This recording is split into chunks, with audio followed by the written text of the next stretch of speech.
everyone. Thanks for coming. It's great to be back. So we discussed the past couple of times. What we started off with was a suggestion or the proposal that people actually naturally have a pull towards, or an inclination towards belief in God. It's not something that has to be kind of worked on. It's not something that has to be thought about in the sense of like philosophical proofs and an intellectual way of thinking about it. It's something that people naturally have this pull towards God, this inclination, this experience of God. And we spoke about a whole bunch of different ways in which that experience takes place. Through meaning, the quest for meaning, through different experiences, through kind of things that don't make sense in the world, through looking at nature, through a whole variety of different experiences, we have this natural experiential connection to something beyond this physical world, to some transcendent presence that we sense, that we feel, that we experience. What then happens, though, for so many people is that as we get older, as we mature, we become more sophisticated, we start having questions. And those questions give way to doubt, and they start to impede on that natural experience of God, that natural faith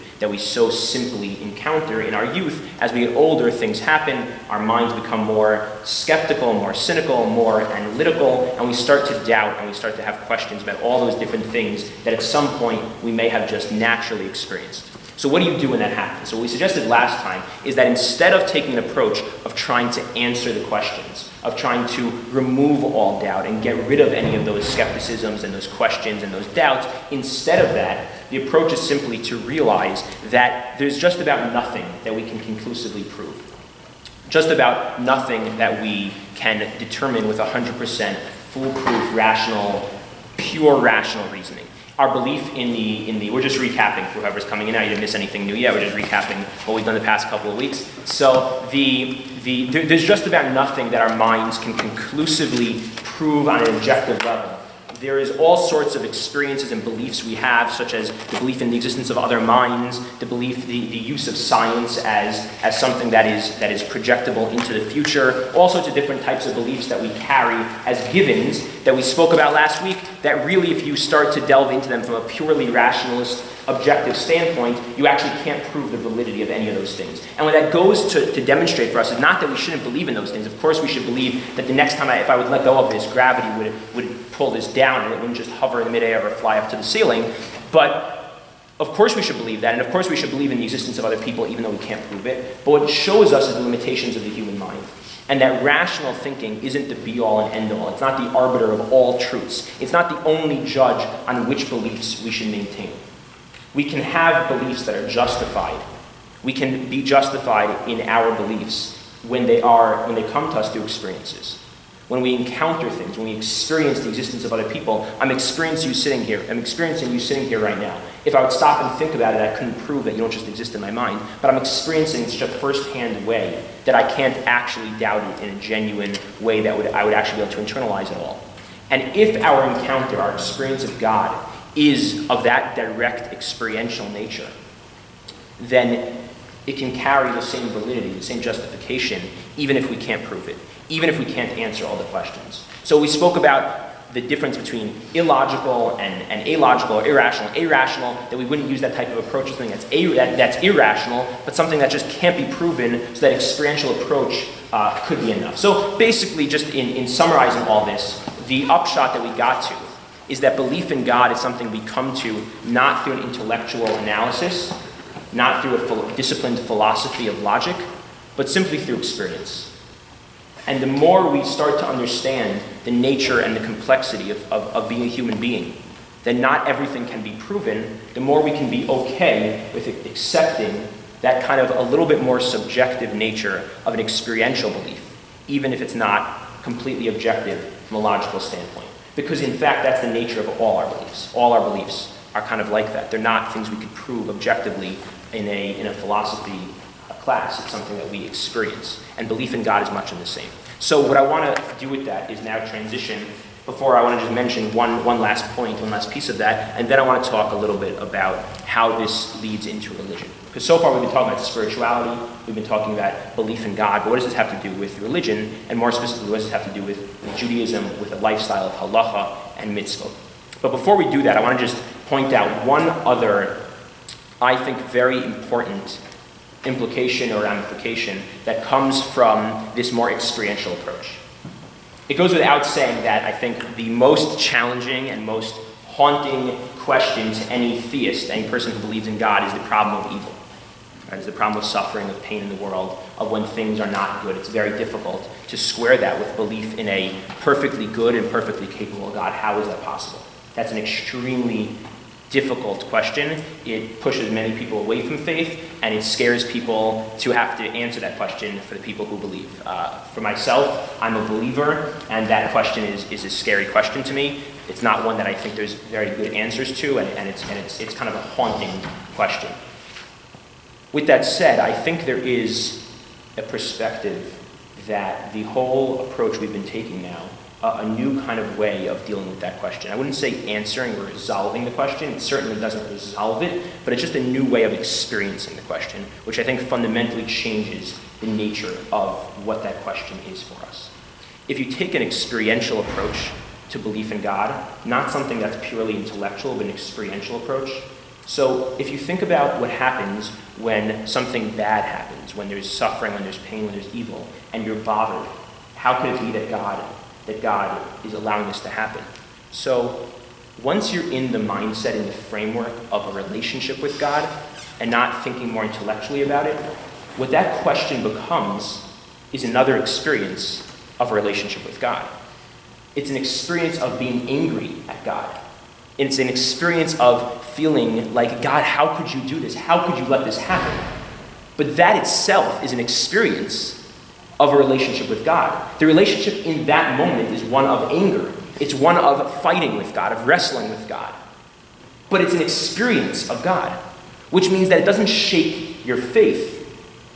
It's another experience of God. If anything, it actually, in a sense, I'm hesitant, but I would go so far as to say that it's another way of connecting and believing in God, of strengthening the belief in God, because the fact that you have a natural instinct in those moments of suffering, that our natural instinct is to get upset at God, to feel that God is distant, that itself speaks to the profundity of the relationship that we have with God. Because why am I angry at God right now? I'm angry at God because I naturally believe in God. And if I naturally believe in God, and this pain is happening in front of my eyes right now, so I'm angry with God. But actually, from the relationship, experiential vantage point of the experience of belief in God, the problem of evil actually becomes something that, in a sense, is yet just another experience, a new type of experience, but yet an experience with God.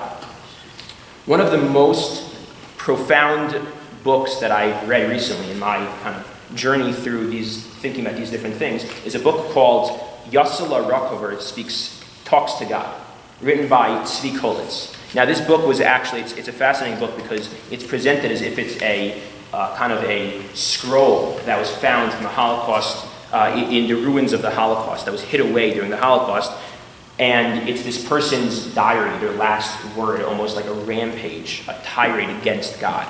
And their reflections on faith and living through the Holocaust. And it's presented in such a real way. There's a lot written about this because it was presented in such a captivating and real way that people thought it was real, and they were very upset when they found out that this was actually just it was made up. And it was kind of it's an interesting thing to look into. There's some interesting things written online about that. That people were angry at the author almost, but the author's name is Tzvi Kolitz, and on the top of the source sheet here, I have a small paragraph just capturing one of the small segments of this book. It's a very small book. I highly recommend reading it maybe before next Tisha B'Av. It's a really powerful book. And he writes here, I cannot say, after all I have lived through, that my relation to God is unchanged.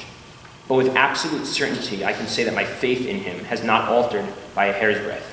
In earlier times when my life was good, my relation to him was as if to one who gave me gifts without end, and to whom I was therefore always somewhat in debt.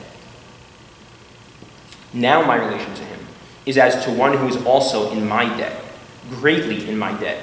And because I feel that he too is in my debt, I consider that I have the right to admonish him. This is just one excerpt of it, but he goes on and he yells at God, he screams at God, and he fights with God, and he's angry at God, and he's crying about how could God do this, and through all the pains and the sufferings and the things he saw in the Holocaust. But the point is that never for a second in the book is he expressing that he's leaving God or that he's doubting God's existence. He's turning the pain into an experience of anger towards God, but that's part of the relationship.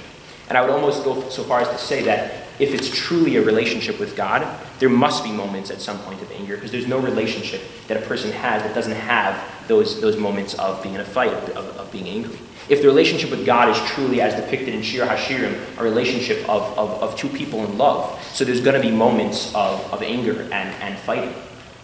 And the experience, the problem of evil, I think this is a whole new way of thinking about the problem of evil. Or not a whole new way of thinking about it, but a whole new way of experiencing the problem of evil. It actually becomes an experience of relationship with God. A negative experience, but an experience nonetheless. And in a bigger picture, I think it kind of loses some of that negativity because it becomes part of this bigger relationship. So that's just one thing I wanted to tie up from last time that we didn't exactly get to. Any thoughts, questions, comments on that before we move on?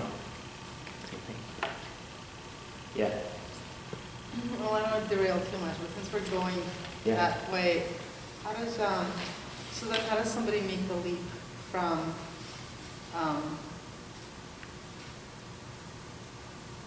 God, existence of God, to a personal God, but maybe having something in between of not just like God as a creator of everything, to God who cares about you right now, what you're doing, but something in between, as in, what if God just cares about certain nations of people, or just all nations of people individually in groups, whatever, but not individuals as part of that group?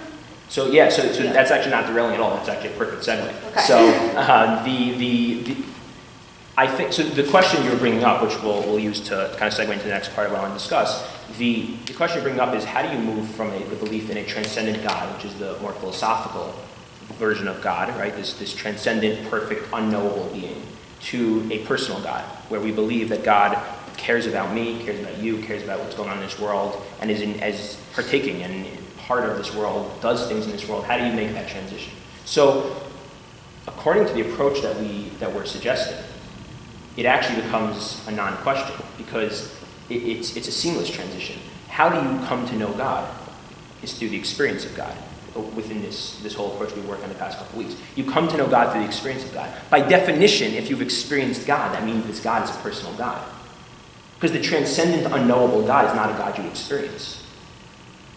Right? The perfect God who's totally unknowable, totally indescribable, totally, you can't speak about it. The Maimonides' negative theology, we can't know anything about this God. We can't talk about this God. We can only say what God is not. God is beyond anything we can imagine.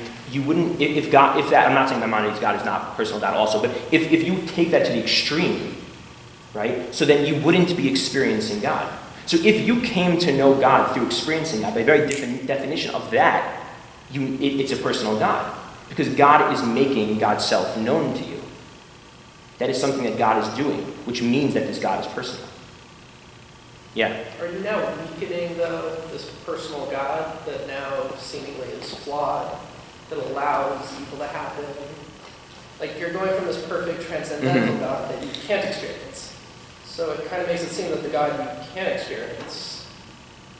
So let me just tease out two different questions you're saying there. One is there a weakening of God from the fact that God left God's transcendent abode to become known to humans? And a second part of the question was, what about is the fact that I'm allowing for the evil to be taking place, is that weaken God? So just to separate those two things for a second. So the first aspect of the question, I don't think so. I don't think there's anything weaker about a being wanting to be in a relationship. Not necessarily weaker, but imperfect, perhaps. Why is it imperfect?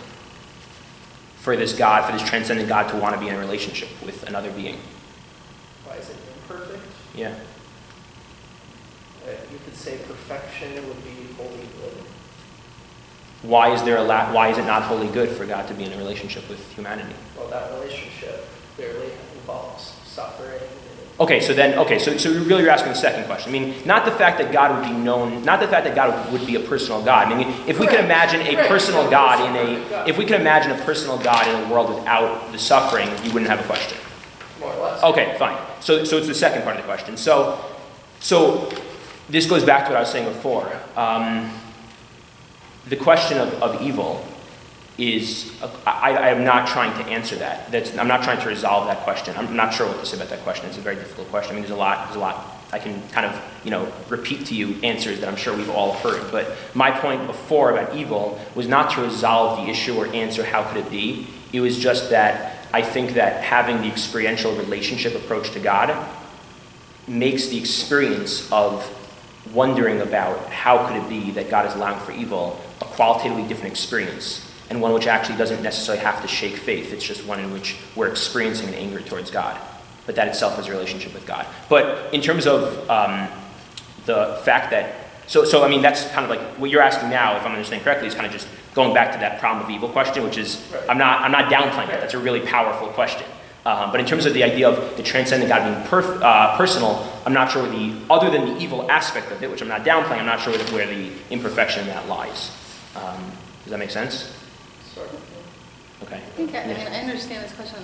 It's really just, I think the evil part of evil is the one that makes it actually hard to understand personal God. If you take away personal God, if you somehow have a belief that maybe God, let's just say, clearly must care about Jews because we survived so many terrible things. Okay.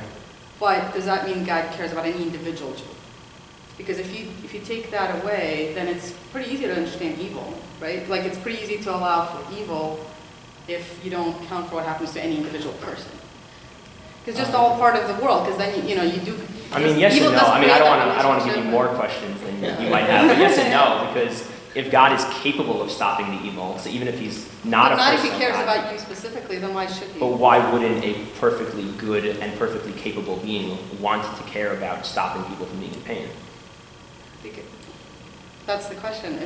But that's a question even if God's not personal. The question would be, why shouldn't God be personal, right? So the question of evil doesn't really become, in my opinion, any stronger or weaker based on if God is personal or not. Because assuming, you can argue in this assumption, but assuming God is capable of preventing the evil, then the question would be, so either God's personal and then why is there evil? Or the question would be, why isn't God personal, right? But let's try not to get too derailed with the problem of evil aspect of this. Yeah. Going back to what he said about the perfection of God, and does it make him less perfect if he has a relationship with humanity? I'm just thinking of this. Perhaps a perfect God doesn't need anything, but this God who has a relationship with humanity needs this relationship. Mm-hmm. So that would be an imperfection in God, and I think that would support Right. what it said. So that's a really it's a fascinating question. Yeah, go And I ahead. have another thing that's unrelated to it, but what Okay. you said at the very beginning about coming to know God not through intellectual logic, but isn't that the exact opposite of what the Rambam said? We have to come to God through knowledge. Yeah. So this very well could be totally non-Rambam-esque. Yeah, I think it's very rooted in a whole lot of Jewish sources and strands of Jewish thought, but it might not be Rambam-esque. Although I think that itself might be a little bit oversimplified, but granted that's definitely possible. In terms of your first question, I don't want to get too sidetracked into this, but I will just mention that with Cook, for anyone interested, I'm happy to share these sources with you. There's a fascinating and kind of really mind-blowing piece from Cook where he talks about that exact question of, does God needing something mean there's imperfection? He actually kind of argues, I'll just throw this out, you can think about it on your own, you can think it's heresy and then talk about it. The Rambam actually, definitely not the Rambam. Rav Kook actually says that part of perfection is the ability to grow. And for God to be, sorry? Part of perfection is what? Is the ability to grow and to have progress. And therefore, by definition for a perfect being, that perfect being has to have the ability, not necessarily that they're in a state of growth, but has to have the ability to progress and to grow, which is a paradox, because if perfection means having no lack, how can you grow? But if perfection means that you are able to grow, that it means you have to be able to grow to be perfect. So there's kind of this paradox here. And what Cook says is actually that our world was the choice of God to manifest that ability to grow. Our world is purposely created imperfect because this is the stage through which God grows. And that the need to grow is actually not an imperfection. But that's a kind of a radical way of looking at it. So let's leave that aside for now. But either way, The idea, so getting back on track to what I really want to try and focus on for tonight, although I like discussing these things more than what I want to speak about, so it's fun. But to try and make sure we get to something of what I had prepared. The idea, I think, is that if there's this experiential approach taken to God, so the move from the transcendent God to the personal God is a natural one, because the whole point is if I'm experiencing God, by definition, this God is a personal God, or I wouldn't be experiencing God. And that, I think, is actually really the move from philosophy to religion. That belief in God, if it's a belief, if it's an intellectual belief, so that's a philosophy. In philosophy classes, there's a whole unit on the existence of God. But the difference between that and religion is that religion is founded not from the belief in God, but from the experience of God. The foundation of religion, when I say the foundation, what I mean is what gives way to religion. Right? In terms of the whole system, taking a big step back. So like, if I would ask you, what's the foundation of football? So there's a lot of things that it could be people wanted to channel their aggressive killing behaviors into some sort of a refined sport. It could be because people want to make money, people want the entertainment. So there's difference in just a more general global sense. What's the foundation of something? So what's the foundation of religion? What gives way to the existence? How did humanity come up? How did we stumble upon this thing called religion? So I think that what gives way, the foundation of religion, is not the belief in God, because that wouldn't create human response just because God exists. The foundation of religion is the experience of God, is the experience of being in a relationship with God. This is what Rabbi Eliezer Berkovitz writes in his book, God, Man, and History. If you look on page 1 of the source sheet here, we'll read through this together. The foundation of religion is not the affirmation that God is, but that God is concerned with man and the world. That having created this world, he has not abandoned it, leaving it to its own devices, that he cares about his creation. It is of the essence of biblical religion that God is sufficiently concerned about man to address him, and that God values man enough to render himself approachable by him. In the Bible, God and man face each other, as it were. God wants something of man, and man may entreat God. We shall see further on how this is possible. It may, however, be stated at this point, beyond any doubt, biblical religion bases itself on the possibility of a relationship between God and man. How do we know of this relationship? How do we know that God is concerned, that he requires something of us, that he is approachable? Obviously not by metaphysical proofs that God exists, but by the appropriate proof that he is concerned and may be approached. We may discern what might be considered adequate proof in such a case by means of analogy. How do I ever know that another person cares for me? Surely not by logical deduction, but by actually experiencing his care and concern. Care that is not expressed, that is not shown, that cannot at all be experienced by the person toward whom it is directed, does not exist. Care is a bond of actual fellowship between two people. How do I know that my neighbor is accessible to me, other than by having been able to reach him in fact? A man knows of any relationship in which he may be involved only by the realness of his involvement. Similarly, we can know of God's concern. A concern that is not experienced is a contradiction in terms. And thus, we can know that God may be entreated by men by the actual experience of God's having allowed himself to be so entreated. We can be aware of the relationship between God and man only by having had a share in such a relationship. The foundation of biblical religion, therefore, is not an idea, but an event that may be called the encounter between God and man. And that's the idea here. Religion is not based on the belief in God, because if I can prove God to you, in the first week, I mentioned this philosophy professor I had in college who had like a 100-step proof to the existence of God. You show that to someone. What does that do? Does that change them? Does that have any impact on the way they want to relate to God, that God exists because of some proof on a piece of paper with X's and Y's and not X must be Y? That doesn't change. That doesn't create a religion. What creates a religion is the fact that I experienced God, that I experienced that God is present to me. If I've experienced that God is present to me, the natural reaction to that is to be reciprocal in that. If God is reaching out to me, I'm reaching back out to God. Religion is the creation of a lifestyle based on that encounter. What founds religion, what inspires, what stimulates the existence of religion is the experience of God, is the fact that God is personal, God cares, God is concerned, God is reaching out to me. Religion is, in my opinion, and I think what Rabbi Berkovitz here is arguing, religion is the response that humanity has to now create this fellowship, this communion, this commitment, or a relationship between God and humans. If God reached out to us and we're reaching back. And that's the commitment of a religion, of a lifestyle, of turning that into a lifestyle. And I think that that's actually exactly what halacha is all about. Halacha is the idea, the way I experience it and the way that I've come to understand it. To a large degree, this is not going to capture every aspect of halacha. Halacha has many layers and multifaceted. But halacha is the idea that if we naturally experience this inspiration, this pull towards God, how do you create that into something that's ongoing? How do you create a lifestyle out of that? Because the experience, I think there's two problems with just having kind of this natural spiritual experience of encountering God. If you look at Soloveitchik in the next source in his book, Likashta Misham, he writes about this and he outlines what I think are the two aspects that are the kind of the shortcomings or the holes, the gaps in this experience of God without coming towards religion. Number one, so in A, on page, actually this is on, one second, where am I? Okay, this is on page 3. Skip to page 3, I apologize.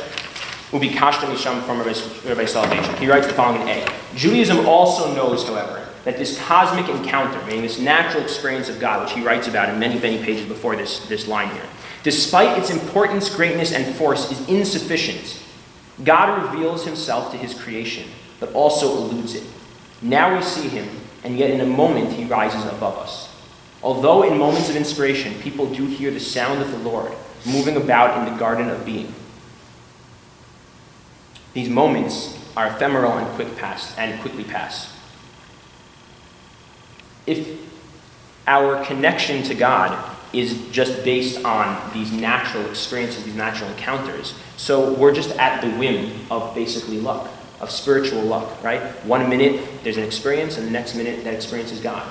It evaporates. Right? It's an emotional roller coaster. It's a spiritual roller coaster. 1 minute you're feeling the presence of God, and you don't know what happened to it the next. And it's not something that's in your control. It's something that just comes and goes. It's in and out, in and out. That's the first problem. 1 second. That's the first problem of being just based on this natural experience, this encounter. The second, Rav Soloveitchik writes about in B, is man has discovered something that is separate from the world, but he does not know what it is. So very simply put, the idea is, we've experienced this natural transcendent presence, but we don't know what it is.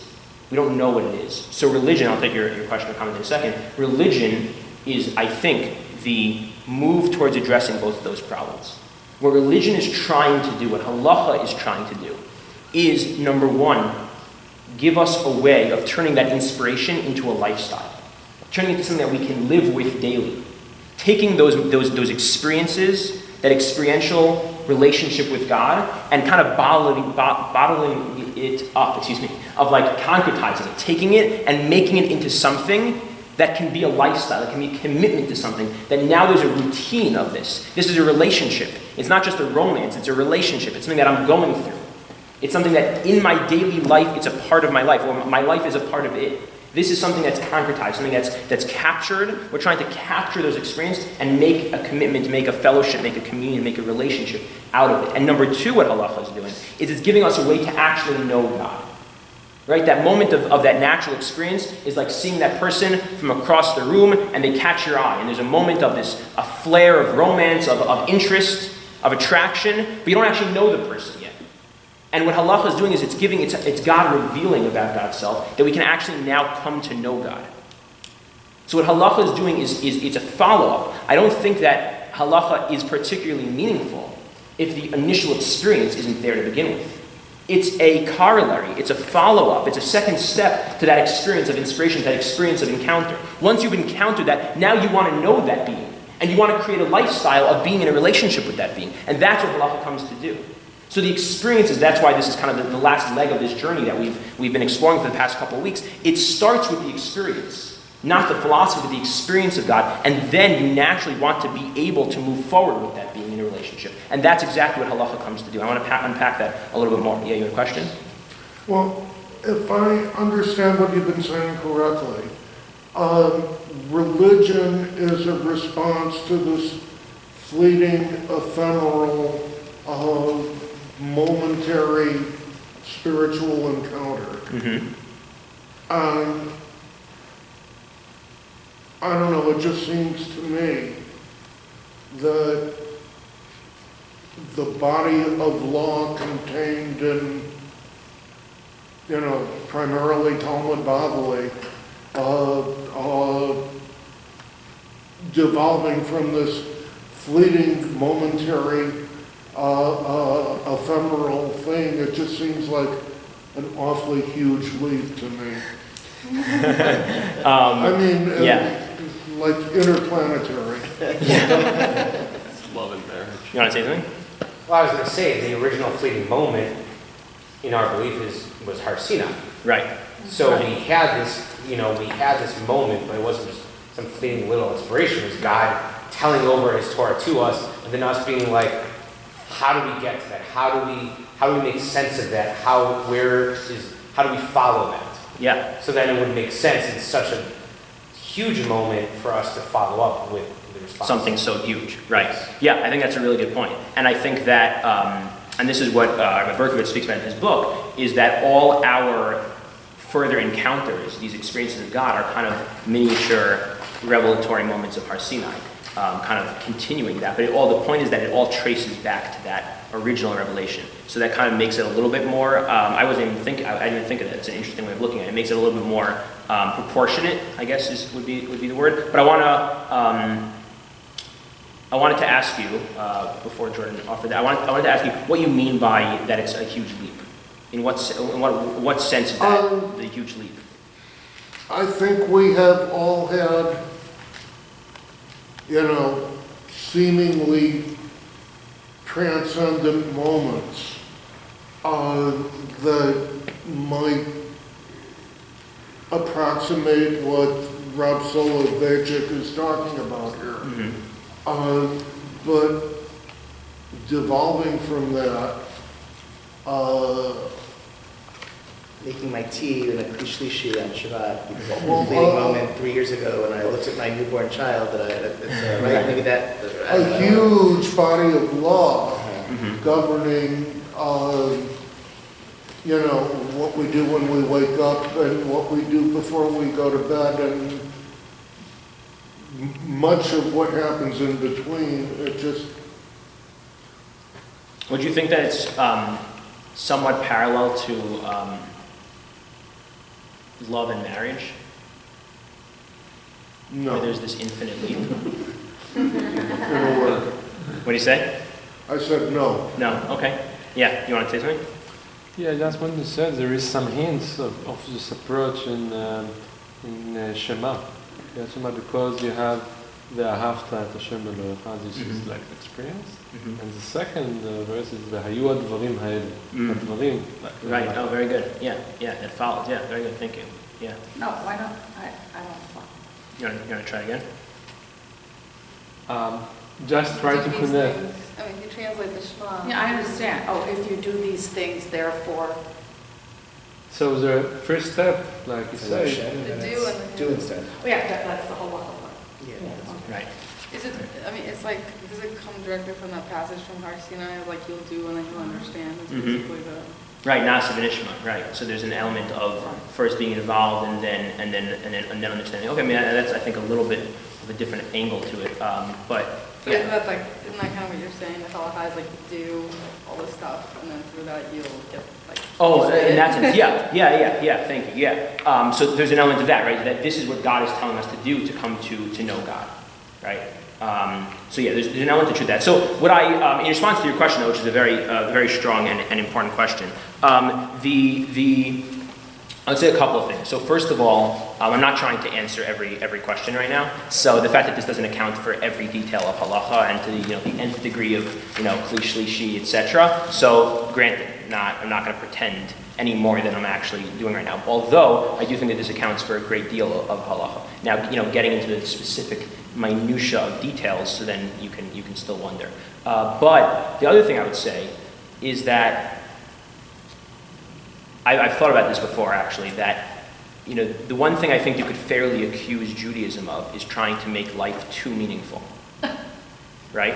But if that's the accusation, then I think that's okay, right? Meaning the idea might be that, yeah, we're trying to make every detail of life to the nth degree of detail part of that spiritual relationship. The way I tie my shoes is part of my relationship with God. So if someone wants to say, like, come on, give me a break, it's just going too far, I can understand that sentiment, and I respect that. But it's just important to realize what exactly the accusation is. The accusation is, or the complaint is that we're making life too meaningful. Right? Like, let's just relax a little bit on the amount of meaning. Right? Tying my shoes shouldn't have meaning. So again, I can understand that because it can feel a little bit excessive, but I think that's just an important way of realizing that that's what we're kind of saying with that. Yeah. Or maybe the other, since we fail to do so, meaning since we, even those of us who put on our shoes according to the Shulchan Aruch, Right. and we make our tea, whatever we do on Shabbos, we don't do it with that consciousness of Right. the relationship with God, and therefore the disconnect is so vast. Yeah. You know, meaning, so it's not that we're making it so meaningful, it's that we're doing all these things that aren't meaningful. And it's not We're meaningful. not Right. taking Right. that extra step of trying to cultivate that consciousness, trying to develop the relationship through Right. the life of mitzvot. Yeah, that's well said. Agreed. Yeah. The thought that just flashed through my head was years ago I heard a Chabad rabbi observe that all other religions are about preparing yourself to go to heaven, and Judaism is about preparing earth for God to come here. Interesting. Yeah. I mean, I can't speak too well to other religions. I'm not familiar enough, but that is yeah, interesting. You have a hand up? Or, no? Okay. So I want to just read a couple of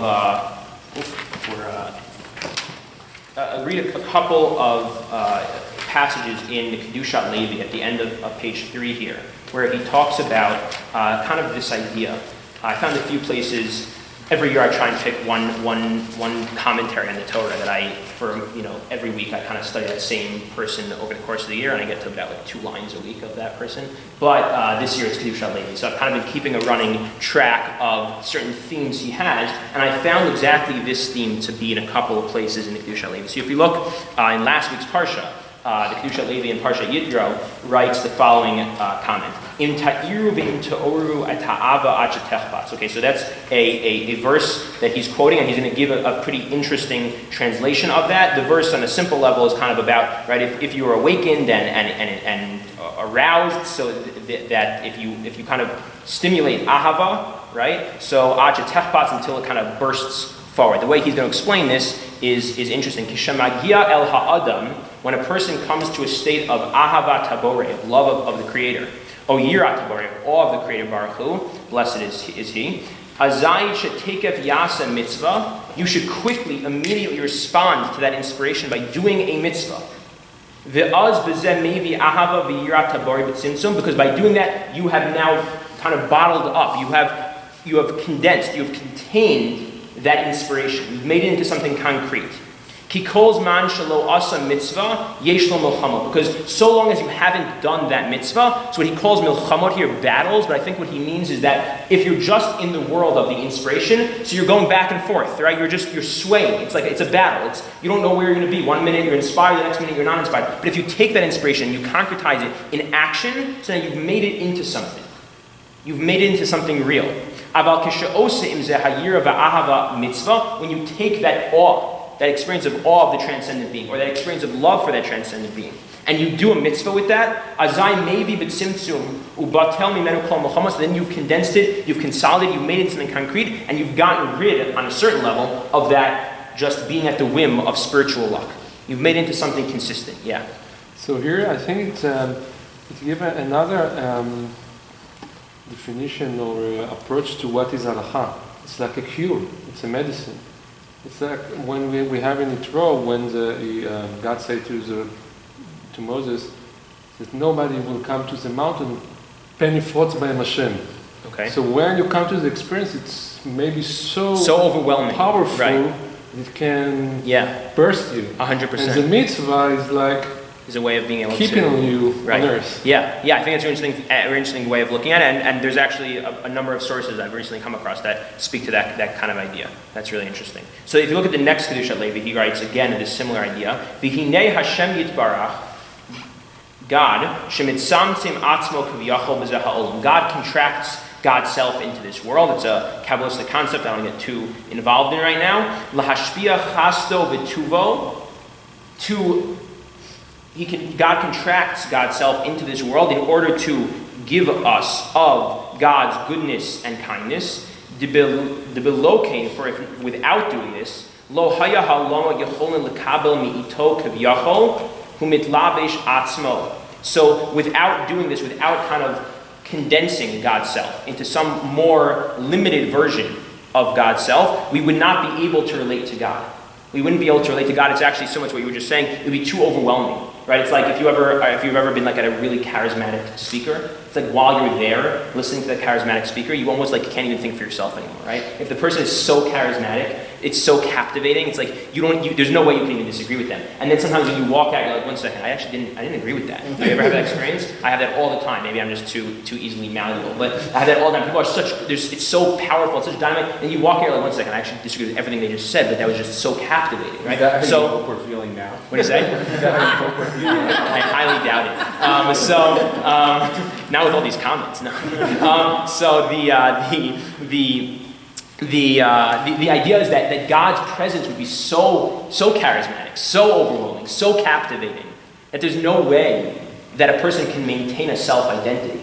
You get swept up into the identity of that being that is so overwhelmingly powerful. So God can only make God's self known through some sort of act of imitation of God's self. What is presented in that act of imitation that we can now relate to God through? That's exactly what he's about to say. Va'al yedei mahu levush. What is God wearing in order that we can create this relationship now without being swept up into losing our independence? Al yedei, we're in the middle of the second line in the second Kedushat Levi here. Al yedei mitzvot umasim tovim. The mitzvot that God has given us, that God has instructed us, through the different proper ways of living and acting that God has instructed us, that is how we have that relationship. Zehu kli, that's our vessel, levush, that's the clothing kaviyachol, hashrat shchina b'olam hazeh. That's how God's presence is known in this world. And just one more line, the same idea in the last source. Ki Hashem yitbarach leit machshava tvisa beklal. No one can understand, can fully comprehend God. Aval anachnu amo Beit Yisrael, but we, as the people who have received the Torah, masigim or hashchina, we can grasp the presence of God on some level. Al yedei haTorah mitzvot, through the use of Torah mitzvot that God revealed to us. So I think that in these three Kedushat Levis, you actually find him addressing both points we mentioned of what Rav Soloveitchik pointed to as the deficiencies in what he called the cosmic encounter. Right, number one, that it's not concretized, it's not something that you can be disciplined about, not something you can make a lifestyle about, it's just too ephemeral, it's too in and out, it's a roller coaster of spiritual highs and lows. So what the Kedushat Levi says is that we're able to concretize those moments of inspiration, right? You're able to make it into oru ta'ava, if you have an awakening of love. So ad techbat, he's making a play on words, make it into a chayfetz. Chayfetz makes an object. So the real translation is ad techbat until it bursts. But he's making a play on words. Shetechpat is the same word as chayfetz. Make it concrete. So capture that moment of inspiration. How do you do that? How do you capture the inspiration? Through halacha, through mitzvot. And number two, how do we know God? God is not knowable to the human mind. We are finite and God is infinite. How can we know God? We know God through the fact that God chose to create for God's self a levush, a garment, through which God can be known. What is that garment? It's the Torah. It's the Torah. That's how God Hashem let himself be known to us through the Torah. And that's the basic idea here. What I want to, we have a few minutes left, so I want to just end off with something that I think is a kind of an interesting paradigm shift to have. So there's an interesting, I want to just end off with this, and then there's one small last point I want to make. We'll be done in time. There's important book. I'm very into. I'm doing a master's right now in social work, and I'm very interested in couples therapy and in marriage research. So there's a really interesting book that I wouldn't be surprised if many people are familiar with, called by Gary Chapman, called The 5 Languages of Love, or The 5 Love Languages. I forgot exactly what they are, but it's 5 different ways that people are able to experience love. And he writes about the importance of discovering what is your partner's language. Because you could be speaking a language of love that is just totally going right by them and it's not connecting. And he outlines 5 different just general categorizations. Of course, there's different permutations for every individual, but 5 basic categorizations of different languages of love. And I think it's fascinating to see that the different mitzvot, and again, this is not trying to speak to every single detail and minutia of halacha, but different aspects of halacha fall into different categories of what he calls love languages. And I want to show you that in a second, but that to me is a real paradigm shift in how we think about halacha, how we think about mitzvot. It's not a list of, did I do this right, did I do this wrong? It's not just a list of, I gotta get this done, I gotta get this done. Pesach's gonna be pretty soon. Pesach can I know a lot of people, I teach some classes in Or Torah and Skokie, and people have voiced their not liking Pesach so much because of the amount of how many things they have to get done and take care of, and I understand it. Because I think we experience halacha in such a list of I have to get this right and I can't get this wrong. But this is a paradigm shift that I think is so important, is to realize halacha is a love language. It's a relationship we have with HaKadosh Baruch Hu, with Hashem, with God. And I want to show you how I think some different aspects of halacha, just in very broad sweeping statements. Again, I'm not going to be to every single aspect of it. But the Torah says this explicitly. This is not a novelty. The Torah says, La'ahava es Hashem Elokecha, that you should love God. Right? It's like you said before, Ve'ahavta Hashem Elokecha, you should love Hashem. And then it tells us, V'hayu advarim ha'eleh, that these are the things you should do. It's not a modern idea to say, to understand that halacha is meant to be, at least to some degree of it, is meant to be some sort of relationship of love with HaKadosh Baruch Hu. Shir HaShirim is about a story of the Jewish people and Hashem, and in their courtship, in their love relationship. And I think it's a really important paradigm shift, perspective shift in how we view halacha, which I want to quickly outline for you in a second. Yeah. Just a quick question. What do you do when the halachot are speaking and not in your love language? Great question. So I want to get that. That's when I said I want to do this, and then one last point. The last point I want to address is that. So just hold off for a second. So let's look at some of these. So just quickly, 4 of the languages that I want to look at and show you how mitzvot fall. I'm not going to go through all 5. The first that Chapman talks about, again, Gary Chapman, this is not on your source sheet, so I apologize. I'm just going to do this. We'll do this together. The first language is words, what he calls words of affirmation. So this is like verbal compliments, gratitude, encouragement. And we all know in I accidentally just said the word, but in mitzvah and halacha, where do we have verbal words of affirmation? Compliments, praise, gratitude. Tefillah, right? Daven, every single day. Daven, right? 3 times a day, or how many times we daven a day, right? That's tefillah. Every day we speak words of affirmation to God, whether it's praise, gratitude, asking, making requests. These are our words of affirmation with God. And it's not just, and one of the things that Chapman talks about is that it's not just for the receiver of that language, that love language is important, it's for the giver as well. It has an impact on you. So speaking words of affirmation to a partner is important for them, and it's also important for the speaker. And in our tefillah, so not getting too much into the major theological question of does God receive something from our tefillah, so that leaving that aside, but at the very least, this is for us. This is something that we gain from speaking these words of affirmation to God. The second is that he speaks about is quality time. So I'll just read you a quick quote that he writes. He says, "A central aspect of quality time is togetherness. I do not mean proximity. 2 people sitting in the same room are in a close proximity, but they are not necessarily together. Togetherness has to do with focused attention." Where do we have togetherness, quality time in halacha and mitzvot? Where's the quality time? Togetherness. Shabbat. Yom Tov, Shabbat. All these different things. Rabbi Nachman talks a lot about having hitbodedut. Hitbodedut means solitude, going to your own corner of your house, going to a field, where I don't know where the fields are here, but going to some place, being able to have a moment of unique togetherness with God. But even without that, Shabbat every single week is a moment of quality time of togetherness with Hashem. And holidays, Chagim, are exactly that.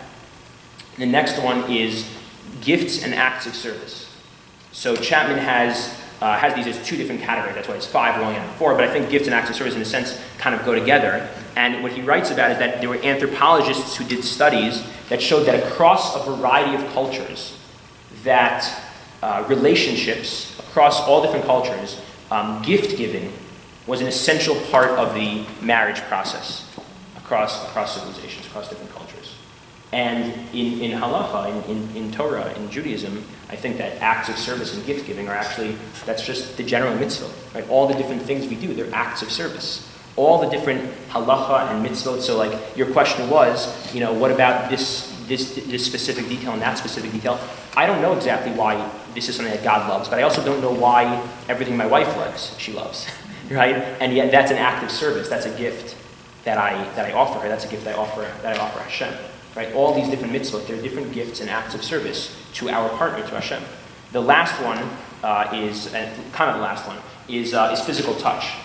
So you would think that that's not going to apply to God, right? Because how are we touching God? But actually, I think that it's interesting. You find in Judaism a lot of aspects of the importance of physical touch. So we kiss a mezuzah. You walk through a door, when you see a mezuzah, you give the mezuzah a kiss. You see a Sefer Torah, you give the Sefer Torah a kiss. Svarim, when you use a holy book, you give it a kiss. There's an aspect of physical touch that's involved even in the minutia of Jewish law. There's an aspect of tefillin. Yeah, thank you, tefillin. And just all the different things. Very rarely in Judaism do you have a mitzvah that doesn't have a certain ritual, physical component to it. It's very hands-on. Right? Judaism, it's usually not philosophy, sitting around. It's very hands-on, right? And that's physical touch. That's physical touch. Yeah, and tefillin is a great example. What's the the last fifth? thing. Oh, you can do So fifth? his fifth was that he separated gifts and acts of service. I did them together. Oh, Okay. that's I actually want to add a fifth from a separate source, not of his. But there's a different marriage researcher, a very, very famous person. He's the head of what's known as the Gottman Institute, a guy by the name of John Gottman. Right, so he has incredible research that he's done. And one of the things that he speaks about as one of the most essential components to building a healthy relationship is what he calls, and I personally just love this phrase, we're almost done, what he calls knowing and being known. The most essential piece to a relationship is knowing and being known. Constantly knowing and being known. Constantly knowing more about the person you're in a relationship with. Always having that sense of curiosity to want to learn more about them. And constantly wanting them to know more about you. Knowing and being known. And it's a constant way of developing, of furthering that relationship. And I don't want to get too much into the aspects of what he talks about, but it's essential. And I think that in Judaism, what is that? What's the knowing and being known in Judaism? What aspect of halacha and mitzvot? Study? Exactly. Talmud Torah, learning Torah. Learning Torah is knowing and being known. It's knowing HaKadosh Baruch Hu. It's knowing Hashem. Right? This is our way of investing in a relationship, of having a curiosity to know this other partner in the relationship. What is the being known? What is being known? Maybe tefillah also. What Rabbi Nachman for sure talks about in Hitbodedut is, he says you should speak in your own language, what I assume many people do in Shema Kolenu, let's say speaking your heart to God. Right? Speaking your heart to God, right? Is being known. That's a good question, I didn't think about that. But maybe tefillah is actually both the words of affirmation and it's the being known aspect. But we reveal ourselves to HaKadosh Baruch Hu all the time. Tshuva, all these things. We're revealing our deepest secrets in tshuva to HaKadosh Baruch Hu, the mistakes we made, our flaws. Right? These are aspects, elements of being known to God, making ourselves known to God. The last piece, and I'll just end off with this final 1 minute to address your point, is that this is all nice, I think, personally. It's a nice approach, kind of, inspirational, hopefully. But it's not always the case, let's just be honest, right? It's not always going to transfer over into our actual lives of halacha and mitzvot. I think it's an important paradigm shift, and I think that if you make this perspective shift, then if you invest in it, I think it can become actualized, but it's not going to be actualized 100% of the time. It's not going to always have this feeling, that this mitzvah I'm doing is one of the love languages. My relationship with God that was founded on this amazing experience with God, that God cares for me. God reached out to me, so I'm reaching back out to God, and I'm doing this mitzvah as an act of service. I'm davening as a way of having the words of affirmation for this being that I'm in a relationship with. It's not always going to feel that way. And some of the mitzvot are never going to feel that way. They're never going to feel like they make sense to us fully. So I want to just end off with one small point, which needs more unpacking. I'll just mention it and let you think about it. One of the other elements to the research by this person, John Gottman, is that he studied and he came out with the idea from his research on different couples. He did extensive research from following different couples for over 20 years and being able to predict. And he says he's able to predict with 91% accuracy if a couple will remain married within the first 5 minutes of seeing them interact with each other. If they are cynical or not. What do you say? If they are cynical or not when they fight. So he has his way of being able to predict that after this research. One of the things he says from all this research is that he says spontaneity is very overrated. Spontaneity is very overrated. That love is as much it's as much a science as it is an art.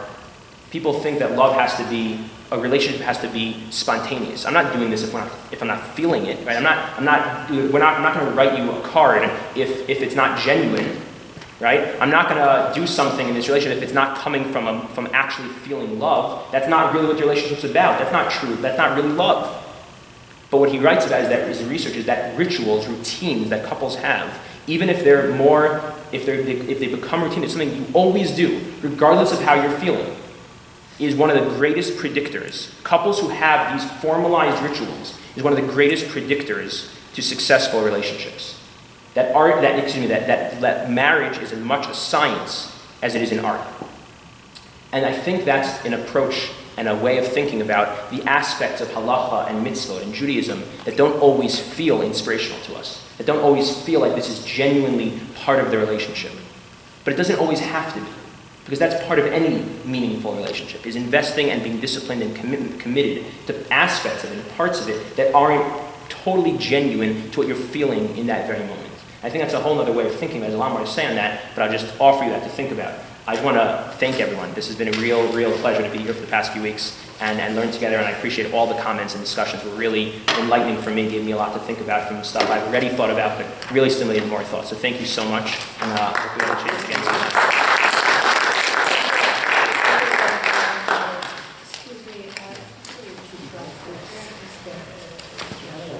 I'm sorry. Through continuous personal growth, what was the first part? That he says that part of perfection is the ability to grow. Right? Someone who will develop themselves is missing things. But you're imperfect. So that's the About paradox. the T. Exactly. That's why I know it's amazing. Right. That's a whole.